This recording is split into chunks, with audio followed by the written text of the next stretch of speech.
Hello नमस्कार दोस्तों, मैं नितिन वालिया। आज हम लोग सी टेट के लिए एनसीईआरटी बेस ईवीएस की वन लाइनर पॉइंट्स को डिस्कस करेंगे और ये कम टाइम में बहुत सारा डाटा आपके लिए सी टेट के लिए होगा। अगर आपको लगता है हमारे चैनल के द्वारा दी गई नॉलेज हेल्पफुल है तो हमारे चैनल को सब्सक्राइब करें और वीडियो को लाइक करें। स्टार्ट हम लोग करें सबसे पहले पॉइंट्स के साथ में। अंतरिक्ष में जाने वाले पहले व्यक्ति थे यूरी गागरिन। यूरी गागरिन कौन थे? रशिया के रहने वाले थे और 1961 में 1961 में वो अंतरिक्ष में गए थे। इसके अलावा चंद्रमा की सतह पर पहली बार कदम रखने वाले व्यक्ति थे नील आर्मस्ट्रॉन्ग और वो यूएसए के रहने वाले थे और 1969 में उन्होंने चंद्रमा की सतह पर कदम रखा था। नेक्स्ट पॉइंट है हमारा कि केरल के में जमीन के नीचे उगाया जाने वाला फल या भूमिगत तना क्या कहलाता है? तो टैपियोका उसे कहते हैं। नारियल के तेल में उसको तला जाता है और खाया जाता है एक प्रकार से केरल के अंदर। नेक्स्ट पॉइंट है हमारा कि जम्मू कश्मीर में एक प्रकार की चाय पी जाती है जिसे कहते हैं कहवा, उसे कहवा कहते हैं। तो ये एक प्रकार की चाय होती है जिसमें ड्राई फ्रूट्स डाले जाते हैं। नेक्स्ट है हमारा खेजड़ी का वृक्ष पाया जाता है राजस्थान में। ये खेजड़ी का वृक्ष वही वृक्ष है जो छायादार वृक्ष होता है और इसकी फलियों की सब्जियां बनाई जाती है, इसकी छाल की दवाई बनाई जाती है, ठीक है। और ये बहुत ज़्यादा छायादार पेड़ होता है, राजस्थान में अंदर पाया जाता है खेजड़ी का वृक्ष। नेक्स्ट पॉइंट है हमारा कि नई शिक्षा नीति NEP न्यू एजुकेशन पॉलिसी किन की अध्यक्षता में आई थी? तो वो थे कृष्णा स्वामी कस्तूरी रंगन। कृष्णा स्वामी कस्तूरी रंगन एक साइंटिस्ट थे इसरो के और इन्हीं की अध्यक्षता में नई एजुकेशन पॉलिसी इंडिया के अंदर आई है, 2020 के नाम से जानी जाती है। नेक्स्ट पॉइंट हम लोग देखेंगे। 6 पॉइंट है हमारा, उसी से ठंडा उसी से गर्म। कहानी है किसकी? तो वो डॉक्टर जाकिर हुसैन की कहानी है कि हमारे मुंह से, हमारे मुख से निकलने वाली जो हवा होती है कभी तो वो हमें ठंडी लगती है और कभी वो गर्म लगती है। वो डिपेंड करती है बाहर के टेम्परेचर पर, ठीक है। तो एक प्रकार की कहानी है, डॉक्टर जाकिर हुसैन के द्वारा लिखी गई है। उसके बाद है हमारा कि 26 जनवरी 2001 को धरती कांप गई थी या भूकंप आया था। तो कौन सी जगह पर ये भूकंप आया था? तो ये था गुजरात के अंदर 26 जनवरी 2001 को भूकंप आया था। ओके, नेक्स्ट पॉइंट हम लोग देखेंगे। ऐसा सागर जो सभी महासागरों और सागरों से नमकीन है उसे कौन सा सागर कहते हैं? वो है हमारा मृत सागर या इजराइल के पास स्थित है। नेक्स्ट पॉइंट हम लोग देखेंगे कि दृष्टि बाधित लोगों के लिए जिस लिपि का प्रयोग किया जाता है उस लिपि को क्या कहा जाता है? तो उस लिपि को कहा जाता है ब्रेल लिपि, जो 6 अंकन 6 डंकन की होती है। और ये जो फ्रांस के रहने वाले थे लुइस ब्रेल, जिनके द्वारा इस लिपि का एक आविष्कार किया गया था। नेक्स्ट पॉइंट है हमारा कि मीठी रोटी को गुड़ चने से बनाते हैं और तीखी कढ़ी के साथ खाया जाता है। उस रोटी को क्या कहते हैं? तो पूरन पोली या पूरन पोड़ी के नाम से भी जानी जाती है, जो महाराष्ट्र के अंदर इस रोटी का प्रयोग किया जाता है। नेक्स्ट पॉइंट है, माउंट एवरेस्ट की चोटी पर पहला मानव कदम रखा था किसके द्वारा? तो वो थे एडमंड हिलेरी, न्यूजीलैंड के रहने वाले, और शेरपा तेंजिंग जो नेपाल के रहने वाले थे। ये 1953 में माउंट एवरेस्ट की चोटी पर चढ़े थे। उसके बाद पहली भारतीय महिला जो माउंट एवरेस्ट पर चढ़ी थी वो कौन थी? वो थी बछेंद्री पाल। 1984 में बछेंद्री पाल जो उत्तराखंड की रहने वाली थी और ये इन्होंने माउंट एवरेस्ट की चोटी को फतेह किया था। नेक्स्ट है हमारा कि तेज पत्ता, काली मिर्च, इलायची कहाँ के मसाले हैं? कौन से स्टेट के मसाले हैं?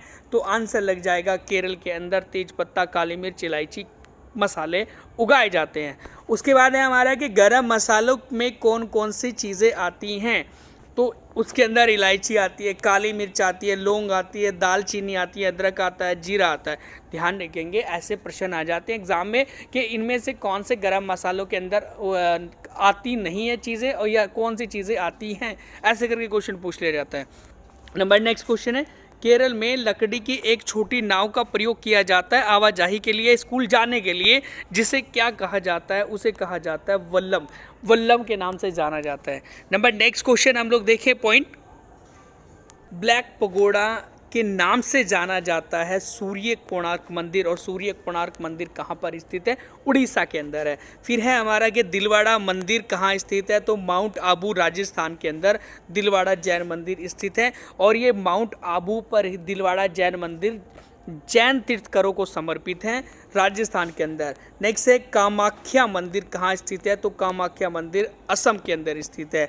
अजंता और एलोरा की गुफाएं कहाँ स्थित है, तो महाराष्ट्र के अंदर अजंता और एलोरा की गुफाएं स्थित है। नेक्स्ट है हमारा कि भारत में हरी मिर्च कहाँ से लाई गई थी, तो वो मैक्सिको से लाई गई थी। और कौन से यूरोपियन लेकर आए थे, पुर्तगाली इंडिया के अंदर हरी मिर्च लेकर आए थे, उसका पौधा लेकर आए थे। मैक्सिको में पहली बार हरी मिर्च का पौधा उगा था। नंबर नेक्स्ट है विषाणु वायरस की खोज किसने की थी, इवानोवस्की के द्वारा वायरस की खोज की गई थी। और पहला वायरस कौन सा था दुनिया का, वो था TMV वायरस, टोबैको मोजक वायरस। और टोबैको मोजक वायरस जो था वो एक तंबाकू के पत्ते पर पहचाना गया वायरस था। और ये खोज किसने की थी, इवानोवस्की ने की थी। इसके अलावा बैक्टीरिया की खोज पूछ ली जाती है तो वो ल्यूवेनहोक के द्वारा बैक्टीरिया की खोज की गई थी। नेक्स्ट है हमारा पॉइंट है हमारा चेचक जिसे चिकन पॉक्स का कहा जाता है। चिकन पॉक्स के टीके वैक्सीन की खोज किसने की थी, तो एडवर्ड जेनर ने की थी। एडवर्ड जेनर ने चिकन पॉक्स की टीके वैक्सीन की खोज की थी। नेक्स्ट है हमारा कि गाजर एक प्रकार की क्या होती है, जड़ होती है, तना होती है, फूल होता है, पत्ती होती है, क्या होता है, तो एक प्रकार की जड़ होती है गाजर। और मूली भी एक प्रकार की जड़ होती है, सलजम भी एक प्रकार का जड़ होती है। इनका हम लोग खाने में प्रयोग करते हैं। नंबर नेक्स्ट है हमारा कि पृथ्वी पर हरित गृह प्रभाव में सर्वाधिक योगदान करती है कौन सी गैस, क्या कार्बन मोनोऑक्साइड है, कार्बन डाइऑक्साइड है, सल्फर डाइऑक्साइड है, नाइट्रस ऑक्साइड है, तो आंसर लग जाएगा हमारा कार्बन डाइऑक्साइड जो है वो पृथ्वी पर हरित गृह प्रभाव में सर्वाधिक योगदान देती है। ठीक है, ग्रीन हाउस गैस जिसे कहते हैं। उसके बाद है हमारा अपघटनकर्ता, डीकम्पोजर होते हैं कौन, बैक्टीरिया, जीवाणु और कवक, इन दोनों को हम डीकम्पोजर कहते हैं क्योंकि ये मृत जीव जंतु को खाकर उनके अंदर के कार्बनिक पदार्थों को अपघटित करके उनको बदल कर तो उन्हें भौतिक पदार्थों में चेंज करती है, इसीलिए इन्हें अपघटनकर्ता कहा जाता है जीवाणु और बैक्टीरिया को। इन दोनों को ना पृथ्वी का अपमार्जक भी कहा जाता है, डिटर्जेंट ऑफ अर्थ, क्योंकि ये पृथ्वी को साफ करने में अपनी भूमिका निभाते हैं। नंबर नेक्स्ट पॉइंट है हमारा दूध का पाश्चुराइजेशन कितने तापमान पर होता है, तो जब 62.8 डिग्री सेल्सियस पर 30 मिनट के लिए गर्म करते हैं तो तब होता है, या फिर 71.7 डिग्री सेल्सियस पर 30 सेकंड के लिए गर्म करते हैं तो तब दूध जो होता है वो गर्म करके उसे एकदम ठंडा किया जाता है और ठंडा करके उसको पैकेट में रखा जाता है। तो इसे ही दूध को हम लोग पाश्चुरीकृत दूध कहते हैं, जो पैकेट में दूध आता है। ठीक है, उसके बाद नेक्स्ट पॉइंट है हमारा कि वसा में घुलनशील विटामिन कौन से होते हैं, क्योंकि विटामिन हमारे दो प्रकार के होते हैं, एक तो जल में घुलनशील, एक वसा में घुलनशील। तो जो फैट सॉल्यूबल विटामिन होते हैं वो पूछे गए हैं, तो कौन से ADE के, और जो बाकी का B और C होता है वो वाटर सॉल्यूबल विटामिन होता है। नंबर नेक्स्ट पॉइंट है हमारा कि लोहे, हीमोग्लोबिन और रक्त की कमी से होने वाली बीमारी कौन सी है। देखो, या तो लोहे की कमी या फिर हीमोग्लोबिन की कमी पूछ ली जाए या फिर रक्त की कमी पूछ ली जाए, तो उससे होने वाली जो बीमारी होती है वो होती है हमारी एनीमिया। ठीक है, ओके। नेक्स्ट पॉइंट है हमारा कि जिस पौधे से डीजल बनता है वह पौधा कौन सा होता है, तो जैट्रोफा का पौधा होता है, और ये समुद्र में, पानी में, है ना, सागरों के अंदर पाया जाता है जैट्रोफा का पौधा, जिससे डीजल प्राप्त किया जाता है। नंबर नेक्स्ट पॉइंट है हमारा कि मच्छरों के प्रजनन को रोकने के लिए ना ठहरे हुए पानी पर तेल क्यों डालते हैं। भाई हम लोग कहते हैं नाली है हमारी या फिर ठहरा हुआ पानी है तो घर वाले कहते हैं उस पर मिट्टी का तेल छिड़क दो। मिट्टी का तेल क्यों छिड़केंगे, क्योंकि जो मिट्टी का तेल हम लोग छिड़कते हैं वह ऑक्सीजन की आपूर्ति को रोक देता है, और जब ऑक्सीजन ही नहीं मिल पाएगी मच्छर को या मच्छरों के लार्वा को तो वो जीवित नहीं रह पाएंगे। इसीलिए वहाँ पर क्या हो जाएगा कि मच्छरों की तादाद कम होती चली जाएगी और हम लोग सुरक्षित रहेंगे। नंबर नेक्स्ट पॉइंट है भारत में कुल कितना वन क्षेत्र है, मतलब भारत के टोटल ज्योग्राफिकली एरिया का कितने % एरिया में वन है, या फिर हम लोग कह सकते हैं वन आच्छादित एरिया है, तो वो है 24.16%, मतलब 24.16%। नेक्स्ट पॉइंट है हमारा कि धान के खेतों में कौन सी गैस उत्सर्जित होती है। जो धान के खेत होते हैं ना, उसके अंदर जो धान के खेतों में पानी होता है और पानी के ऊपर जो एक काई जमी रहती है, ब्लू ग्रीन एल्गी होती है, तो वो उसकी जो जड़ें होती है धान की, वो कौन सी गैस उत्सर्जित करती है, तो वो निकालती हैं methane gas. Okay, next point है हमारा 24D का प्रयोग किसको नष्ट करने में किया जाता है? जो एक हमारे खेतों में या फिर घर के आसपास में खरपतवार हो जाता है, मतलब घास फूस हो जाता है, जिसे वीड कहते हैं, उनको जब उनके ऊपर दवाई का छिड़काव किया जाता है वो ख़त्म हो जाती है। तो वो वाली दवाई कौन सी होती है? 2,4-D दवाई होती है। नेक्स्ट है हमारा UNEP का मुख्यालय हेडक्वार्टर कहाँ पर स्थित है? मतलब यूनाइटेड नेशन एनवायरमेंटल प्रोग्राम का हेडक्वार्टर कहाँ पर स्थित है? तो वो है नैरोबी के अंदर। और नैरोबी कहाँ पर है? केन्या के अंदर है। तो नैरोबी केन्या के अंदर है हमारा national United Nation environment programme का हेडक्वार्टर, वहाँ पर स्थित है। नंबर नेक्स्ट पॉइंट है हमारा कि जैविक मरुस्थल किस नदी को कहा जाता है? तो वो कहा जाता है दामोदर नदी को। इसे कहते हैं बायोलॉजिकल डेजर्ट। बायोलॉजिकल डेजर्ट का मतलब होता है कि हमारी एक ऐसी नदी जिसमें ज़्यादा पोल्यूटेंट या ज़्यादा प्रदूषण होने के कारण क्या हो गया, वहाँ पर ना तो मछली हो पा रही है और ना ही उसके आसपास में कोई, उस नदी के अंदर जो है छोटे मोटे पेड़ पौधे भी नहीं हो पा रहे। तो एक प्रकार से सूखा पड़ा हुआ है वहाँ पर, ठीक है। पानी तो है उसमें, लेकिन प्रदूषण इतना है कि जिसकी वजह से जीव जंतु वहाँ नहीं रह पा रहे, इसीलिए उसे हम लोग क्या कहते हैं? जैविक मरुस्थल नदी के नाम से जानते हैं। और ये 2 राज्यों में बहती है, एक तो झारखंड और एक पश्चिम बंगाल में। पश्चिम बंगाल के शोक जो कहा जाता है वो दामोदर नदी को ही कहा जाता है।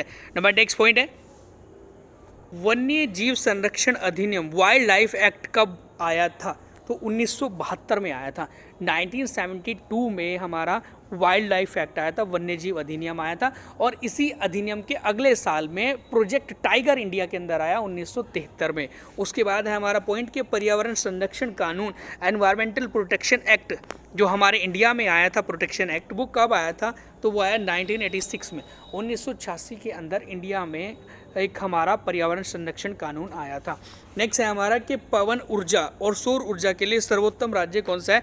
तो राजस्थान है। देखो दोनों चीज़ों के लिए पूछा गया क्वेश्चन है तो राजस्थान आंसर है। लेकिन अगर मैं कहने लग जाऊं कि पवन ऊर्जा के लिए, केवल ओनली पवन ऊर्जा के लिए इंडिया का सबसे सर्वोत्तम राज्य कौन सा है, जो सबसे ज़्यादा एनर्जी प्रोड्यूस कर रहा है पवन ऊर्जा से? तो वो है हमारा तमिलनाडु। नेक्स्ट क्वेश्चन है हमारा कि विश्व में सर्वाधिक तट रेखा वाला देश कौन सा है, जिसकी सबसे लंबी कोस्टल लाइन है? तो वो कौन सा देश है पूरे वर्ल्ड का? तो वो है कनाडा। कनाडा ऊपर वाला जो हिस्सा है ना पूरा का पूरा, वो सारा का सारा कोस्टल एरिया है, ठीक है। नीचे वो USA से लग रहा है, ऊपर वाला एरिया पूरा का पूरा ओपनली पानी से लगा हुआ है, ठीक है। नंबर नेक्स्ट पॉइंट है हमारा कि भूमध्य सागर जो है, मेडिटेरेनियन सी जो है हमारा, वो किन्हें अलग करता है? तो भूमध्य सागर जो है, मेडिटेरियन सी, वो 2 महाद्वीपों को अलग करता है। वो 2 महाद्वीप, 2 कॉन्टिनेंट कौन से हैं? एक तो अफ्रीका है और यूरोप है। अफ्रीका को यूरोप से अलग करता है। उसके बीच में जो आपको पानी दिखाई देता है वो हमारा मेडिटेरियन सी। नंबर नेक्स्ट पॉइंट है हमारा पीतल ब्रास 2 धातुओं मेटल से मिलकर बनता है। वो 2 धातु कौन सी है हमारी? वो एक तो तांबा है और एक जिंक है, मतलब कॉपर एंड जिंक है। देखो पीतल जो होता है, जिसे संस्कृत भाषा में पीत सबसे मिलकर बना हुआ है। पीत का मतलब होता है पीला, तो एक प्रकार की पीली धातु की कहलाती है हमारी पीतल। और एक क्वेश्चन और पूछा जाता है सीटेट में, जो कांस्य बना होता है ना, जिसे ब्रॉन्ज कहते हैं। ब्रॉन्ज किन्हीं 2 मेटल से मिलकर बना होता है, वो होता है हमारा कॉपर एंड टीन। और ये जो पीतल है वो कॉपर और किससे मिलकर बन रहा है? जिंक से मिलकर। नंबर नेक्स्ट पॉइंट है हमारा कि भारत में अब तक कितने NCF आए हैं? नेशनल करिकुलम फ्रेमवर्क, जिसे कहते हैं राष्ट्रीय पाठ्यचर्या की रूपरेखा। राष्ट्रीय पाठ्यचर्या की रूपरेखा अब तक कितनी बार आई है इंडिया के अंदर? तो वो है 4 बार। अब 4 बार कब कब है? एक तो 1975 में, 1975 में, उसके बाद 1988 में, 1988 में, और एक सन 2000 में, 2000 में, और एक 2005 में, 2005 के अंदर। तो ये 4 बार इंडिया में NCF आया है और नवीनतम NCF 2005 का भी चल रहा है। नंबर नेक्स्ट पॉइंट है हमारा कि सबसे बड़ा फूल कौन सा होता है? उसे कहते हैं रैफ्लेशिया। रैफ्लेशिया का जो व्यास माना जाता है वो लगभग 3 फीट का माना जाता है ना। तो वो बहुत बड़ा होता है, इंसान उसमें बैठ जाता है, इतना बड़ा फूल होता है रैफ्लेशिया का फूल। अब रैफ्लेशिया जो फूल होता है वो कौन से देश में पाया जाता है? तो वो इंडोनेशिया का एक सुमात्रा जो आइलैंड है ना, सुमात्रा द्वीप है, उसके अंदर रैफ्लेशिया पाया जाता है। नंबर नेक्स्ट पॉइंट हम लोग देखेंगे, पौधों में प्रजनन रिप्रोडक्शन होता है किसके द्वारा? जड़ के द्वारा, पत्ती के द्वारा, फूल के द्वारा, तने के द्वारा। तो आपका आंसर लग जाएगा फूल के द्वारा। फूल के द्वारा कैसे होता है? क्योंकि फूल में ही हमारा क्या पाया जाता है, एक तो फीमेल रिप्रोडक्टिव पार्ट्स पाया जाता है एंड मेल रिप्रोडक्टिव पार्ट्स पाया जाता है, जैसे हमारा एंथर्स होता है, पुंकेसर जिसे कहते हैं। इसके अलावा वहाँ पर अंडाशय वगैरह होती है फूल के अंदर ही, ओवरी जिसे कहते हैं वगैरह, वर्तिकाग्र, स्टिग्मा वगैरह सब उसके अंदर ही होता है वहाँ पर, इसलिए फूल को ही प्रजनन अंग कहा जाता है पौधे का। नंबर नेक्स्ट पॉइंट है हमारा कि नेपेंथिस जो है ना, एक प्रकार का जिसे पिचर प्लांट भी कहते हैं, घटपर्णी पौधा कहते हैं, वो पाया जाता है कौन कौन सी जगह पर? भारत के तो वो मेघालय में पाया जाता है, इसके अलावा वो ऑस्ट्रेलिया में और इंडोनेशिया में, 2 कंट्री में और पाया जाता है, इंडोनेशिया में, ऑस्ट्रेलिया में, और भारत के वो मेघालय के अंदर पाया जाता है पिचर प्लांट। और पिचर प्लांट क्या करेगा? उसे कीट भक्षी पौधा भी कहते हैं, क्योंकि वो कीटों को अपनी ओर आकर्षित करता है। और क्यों करेगा? क्योंकि उसके अंदर नाइट्रोजन की कमी होती है और नाइट्रोजन की पूर्ति करने के लिए वो कीटों को खाता है। ठीक है, एक प्रकार से वो अपने अंदर से गंध मतलब खुशबू निकालता है एक प्रकार की, जिसकी वजह से वो सारे कीट उसकी ओर आकर्षित होते हैं और उसकी जो घड़ेनुमा संरचना होती है उसके अंदर फंस जाते हैं। नंबर नेक्स्ट पॉइंट है 24 घंटे ऑक्सीजन देने वाला पौधा कौन सा है?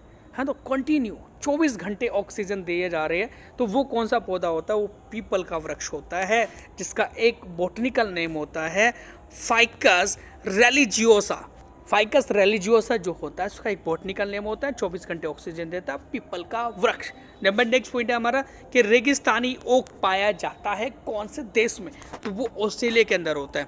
देखो, ये एक लंबा वृक्ष होता है, इस पर बहुत कम पत्तियाँ होती है और ये इसकी जड़ें जो होती है ना, वो बहुत ज़्यादा गहराई तक जाती है जब तक पानी उसको ना मिले, और जहाँ उसको पानी मिल जाता है वहाँ तक वो जड़ें फैली रहती है ज़मीन के अंदर। और जिस समय उस क्षेत्र में पानी की कमी होती है तो लोग उसमें छेद करके ना उसके तने में पाइप डाल के उस पानी को पी लेते हैं या उसको यूज़ कर लेते हैं। तो ये एक ऐसा पौधा होता है रेगिस्तानी ओक का। ठीक है, नंबर नेक्स्ट पॉइंट है हमारा कि सबसे छोटी कोशिका कौन सी होती है? ठीक है, देखो, पूरे इस धरती पर बहुत सारे जीव जंतु हैं, उन सभी जीव जंतुओं में से सबसे छोटी कोशिका जो होती है वो माइकोप्लाज्मा गैलीसेप्टिकम की होती है। किसकी होती है? माइकोप्लाज्मा गैलीसेप्टिकम की होती है, एक प्रकार का बैक्टीरिया होता है। ठीक है, और सबसे बड़ी जो सेल होती है इस पूरी की पूरी धरती पर, वो किसकी होती है? वो होती है ऑस्ट्रिच एग की, मतलब जिसे कहते हैं शुतुरमुर्ग के अंडे की। ठीक है, और मानव शरीर की सबसे लंबी कोशिका कौन सी होती है? Neuron cell. मानव शरीर की सबसे बड़ी कोशिका कौन सी होती है? वो होती है फीमेल ओव्यूम। और मानव शरीर की सबसे छोटी कोशिका कौन सी होती है? वो होती है स्पर्म, मतलब शुक्राणु। ओके, नंबर नेक्स्ट पॉइंट हम लोग देखेंगे कि किसकी सुनने की शक्ति काफ़ी तेज या तीक्ष्ण होती है, तो आंसर चला जाएगा हमारा, वो होती है बाघ की। किसकी होती है भाई? वो होती है सबसे ज़्यादा तीक्ष्ण शक्ति बाघ की, टाइगर की होती है, क्योंकि ये ना पत्तों की झंझनाहट या किसी के पैरों के चलने की आवाज़ से उसको पहचान लेता है ये कौन है कौन नहीं है। तो ये इसलिए कहा जाता है कि सबसे ज़्यादा सुनने की क्षमता या तीक्ष्ण तेज शक्ति जो होती है वो टाइगर की होती है। नेक्स्ट पॉइंट है हमारा, मिट्टी में नाइट्रोजन की पूर्ति के लिए जिन पौधों को लगाया जाता है उन्हें क्या कहते हैं? उन्हें कहते हैं दलहनी पौधे, लेग्यूमिनस प्लांट। लेग्यूमिनस प्लांट जैसे हमारे दाल के पौधे हो गए, मटर के हो गए, चने के हो गए, तो इनको उगाया जाता है। जो इनकी जड़ें होती है ना, राइजोबियम एक प्रकार का बैक्टीरिया होता है उसके, और वो क्या करेगा? वो उनकी जड़ें जो होती है वो नाइट्रोजन स्थिरीकरण करती है, मतलब नाइट्रोजन फिक्सेशन होता है, और नाइट्रोजन वहाँ से निकलती है और मिट्टी में जाती है और मिट्टी में नाइट्रोजन की पूर्ति करती है। तो इसीलिए दलहनी पौधों को लगाया जाता है फसल के बाद में या फसल के साथ साथ, इससे नाइट्रोजन हमें मिल जाए। और नाइट्रोजन हमारे प्राथमिक पोषक तत्वों के अंदर आता है जो मिट्टी के या फिर हमारे पेड़ पौधों के होते हैं। तो ये थे हमारे आज के वन लाइनर टॉप 15 पॉइंट्स जो आपके लिए बहुत ज़्यादा सहायक बनेंगे सीटेट एग्ज़ाम के लिए और अन्य एग्ज़ाम के लिए। तो आशा करता हूँ आपको हमारी वीडियो अच्छी लगी, तो प्लीज़ वीडियो को शेयर करें, लाइक करें एंड चैनल को सब्सक्राइब करें। Thank you so much.